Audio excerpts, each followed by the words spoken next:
You're in the kitchen. The timer goes off. Dinner's half prepped.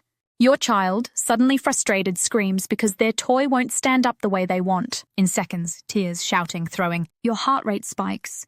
You think, what do I even do right now? Every instinct in you wants to talk. Stop. What's wrong?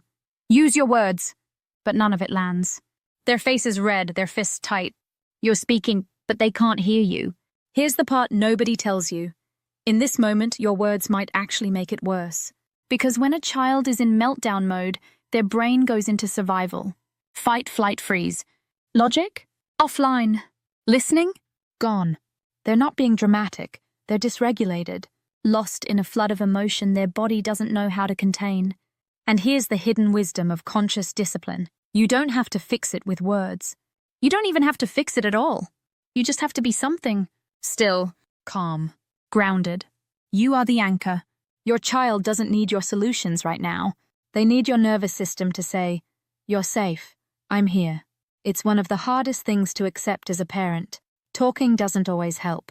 In fact, during a meltdown, it often makes things worse. You've been there.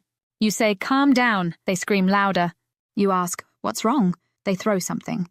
You try to explain, reason, distract, and suddenly it's like you're adding fuel to an emotional fire. But here's what's really happening. When a child is overwhelmed, they're no longer operating from the part of the brain that understands logic or language.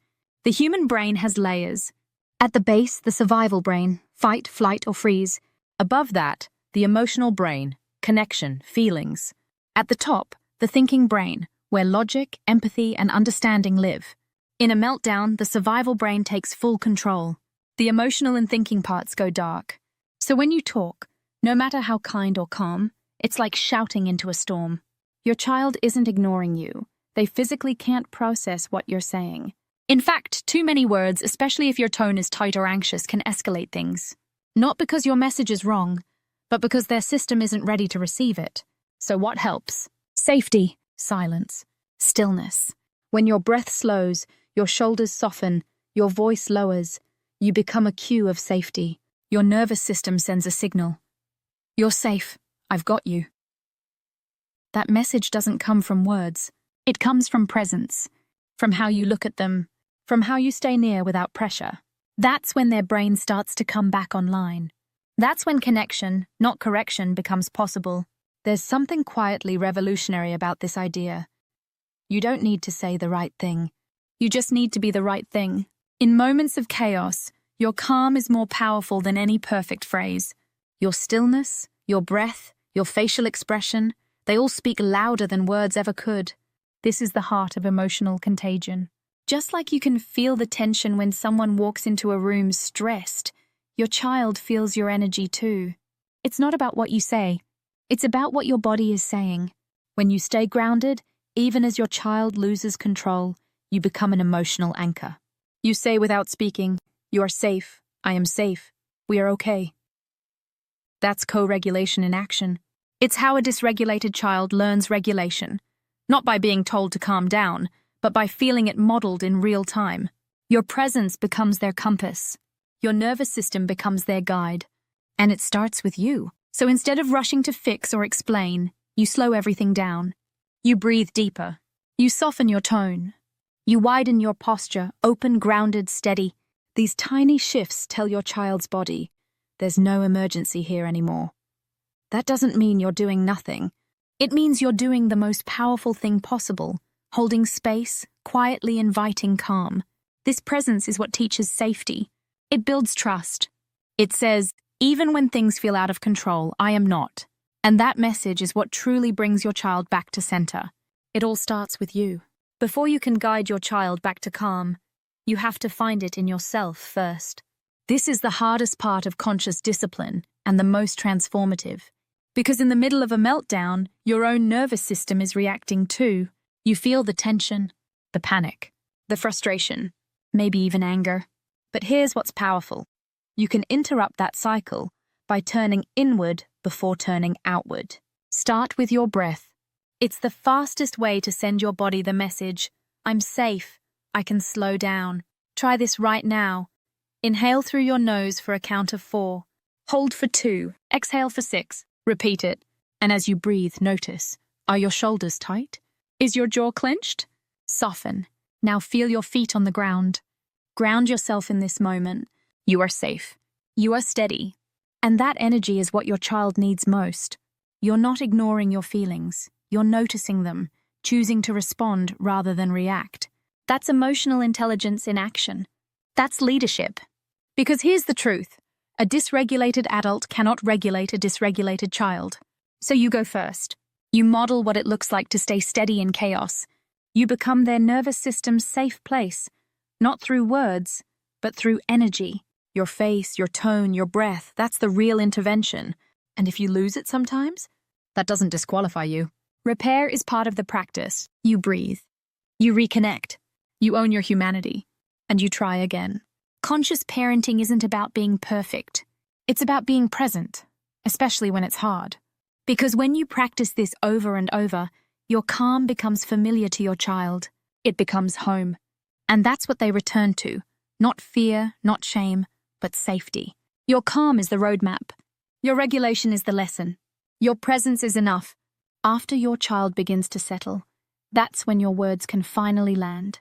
But even then, it's not about correction. It's about connection. You've regulated yourself. You've stayed near without pressure. You've given their nervous system time to shift out of survival mode. And now you might notice it. A sigh, a glance toward you, a softening in their body. These are the cues you've been waiting for. This is the window, the opening. And what comes next isn't a lesson. It's a moment of gentle invitation. You don't need to jump in with explanations or consequences. Instead, you might quietly say, "You're safe. I'm here. Let's breathe together." These words land because they come after presence, after safety. They aren't trying to fix the emotion, they're holding it. That's the foundation of co-regulation. You're teaching your child to ride the wave, not avoid it. To feel it, stay with it, and return to themselves, not through force, but through relationship. Sometimes you won't need to say anything at all. A soft gaze, a gentle hand on the back, sitting silently beside them. These actions speak safety in a language their body understands. And later, when the calm returns, you can revisit the moment. Not with shame or judgment, but with curiosity. What were you feeling when that happened? What could help next time? This is when learning takes root. This is when your guidance becomes growth. Because in the heat of the moment, what matters most isn't your wisdom. It's your warmth. You are building the emotional wiring that tells your child, I can feel big feelings and still be safe. I can lose it and still be loved. I can come back and not be shamed. That's the deep work of conscious discipline. It doesn't ignore behavior. It understands that behavior is communication. So before you guide, before you correct, you connect. And when you do, you're not just calming the moment. You're reshaping your child's emotional landscape, making it safer, softer, and stronger. Conscious discipline isn't about letting your child get away with things. It's about showing up as a compassionate leader instead of a reactive enforcer. In those intense moments, your job isn't to control your child, it's to guide them. Think of yourself as the captain of the ship. When the waters get rough, everyone looks to the captain. Not because they're perfect, but because they're steady, predictable, safe. That's your role. When you remain calm, grounded, and clear, you're leading with strength and softness. You're not shrinking. You're not shouting. You're holding space for big emotions, while holding your boundaries with love. Compassionate leadership means your arms say, come here if you need me. Your posture says, I'm not afraid of this moment. Your breath says, we're going to be okay. And your eyes say, you're not alone. It's this combination of warmth and authority that makes children feel safe enough to settle. Because when they sense that you are calm and capable, they don't have to be. And that's when real trust is built. Not from fear of consequences, but from knowing someone will stay steady, even when they aren't. That's leadership they will remember for life. So what does real calm look like in action? It's not perfection. It's not smiling through gritted teeth or pretending you're fine when you're not. Real calm is embodied, grounded, honest. It's the deep breath you take before responding, the pause before you step in, the choice to sit beside your child instead of towering over them. Sometimes it looks like simply being near. No words, no demands. Just your presence saying, you don't have to figure this out alone. It might look like breathing together, slow, exaggerated breaths your child can mirror, or placing your hand on your heart and inviting them to do the same. It might be placing a soft hand on their back or sitting shoulder to shoulder while they cry. Letting them feel your steadiness through physical closeness, not to control them, but to support them. It might be rocking together in silence, whispering, "I'm here," when the moment feels too big. These gestures seem small, but to a dysregulated child, they're massive. They speak louder than lectures. They communicate safety, connection, belonging. This is what conscious discipline looks like. Simple actions, deep presence, gentle leadership. Because when they feel your calm, they begin to find their own. When your child is overwhelmed, you don't need magic words. You need your presence, your calm, your leadership. They don't learn peace from lectures. They feel it from you, moment by moment, breath by breath.